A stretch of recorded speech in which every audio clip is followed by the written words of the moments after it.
Right, we're moving now. PwC on Tuesday released its 2017 African Capital Markets Watch publication. The 2017 African Capital Markets Watch analyzes equity and debt capital market transactions that took place between 2013 and 2017 on exchanges throughout Africa, as well as transactions by African companies on international exchanges. Now let's talk to the Senior Manager PwC's Capital Markets Practice, Alice Tomdio. Hello, Alice. Good afternoon. Thank you very much for joining us on the show. Thank you. Thanks for having me. Now, looking at African capital market, what are your key observations in 2017? I mean, 2017 was really a record year for the African capital markets. I mean, the biggest theme from our perspective at PwC are really the record breakers. There were so many firsts in 2017. We saw the $2.9 billion further offer of Barclays Africa, which is part of Barclays UK continued sell down of its Africa operations, which is the largest further offer since 2013. We saw the largest IPO to date, probably since 2008, actually, although we started looking at data on the Africa capital markets in 2010. The $1.2 billion IPO Steinhoff Africa Retail Star. And to put that in context for you, that IPO was about 43% of the total IPO value in 2017, which is across the continent, right? And then it exceeded all IPO funds raised on JSE in 2016 by almost $424 million. So the next largest IPO based on funds raised, again, was since 2013 was Seplat's IPO on the Nigeria and London stock exchanges. $538 million.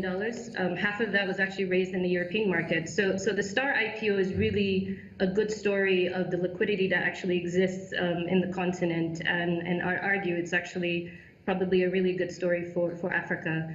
Other themes we saw, the consumer services sector for the very first time dominated overall IPO value in 2017, again, largely driven by the Star IPO. We also saw the first IPO of a BEE ICT company, so the Black Economic Empowerment, here in South Africa, AO Technologies. We saw the record listing, actually, of Vodacom in Tanzania, probably the largest IPO on the Dar es Salaam Stock Exchange to date.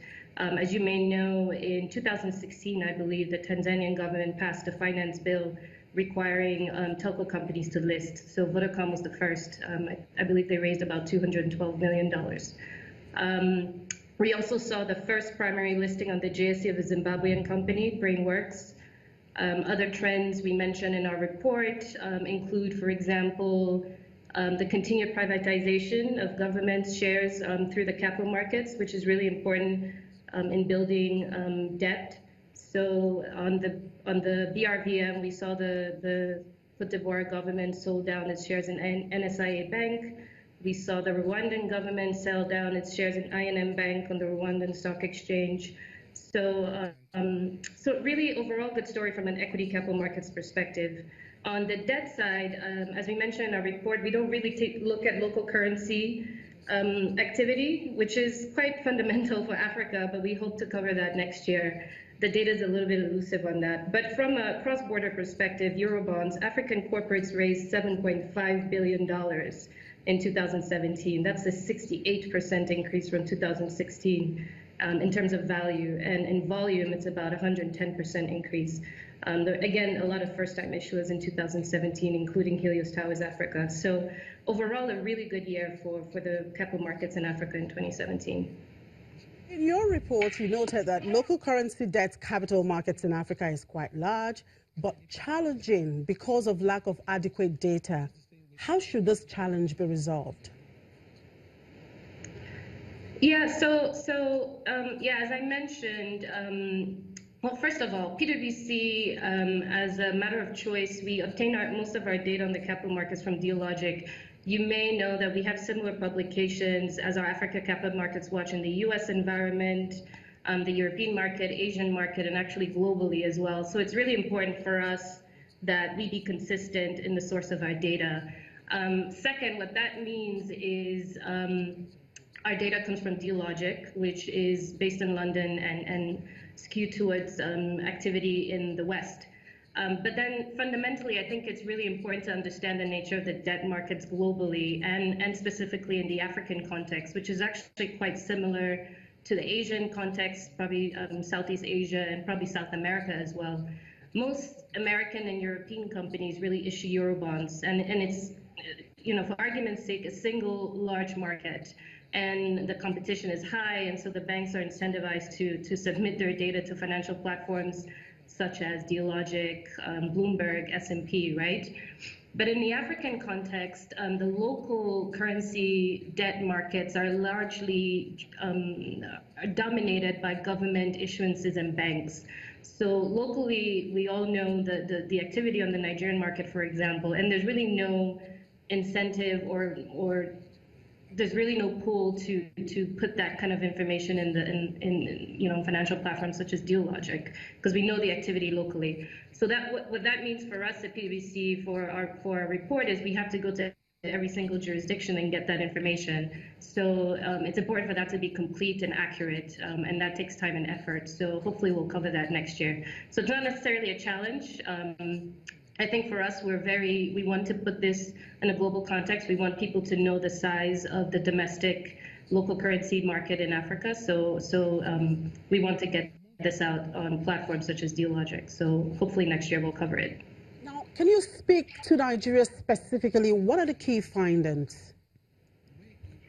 Yeah, I mean, as you know, for Nigeria, we emerged out of a recession in 2017, right? And I know you've had our chief economist on your channel quite a few times talk about the Nigeria economic situation. So, I mean, we had 5 consecutive quarters of GDP decline. The Naira depreciated significantly.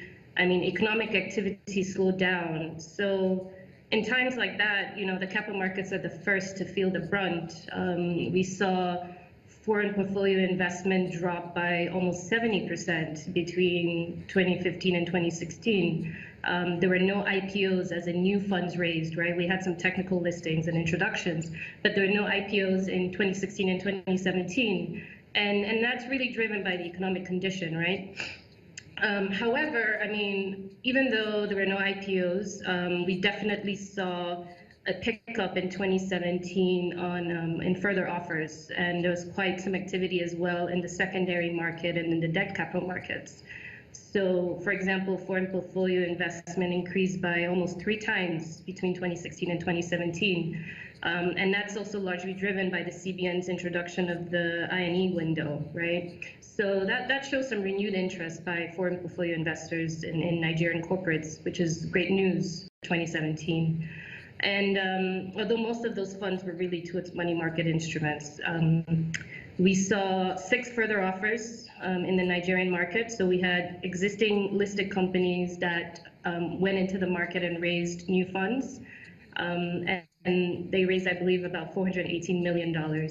We had 3 Nigerian banks that accessed the Eurobond market, raising $1.4 billion in 2017. That's about 20% of the total amount raised by African companies in the international debt capital markets. So Nigeria definitely represented from a Eurobond perspective.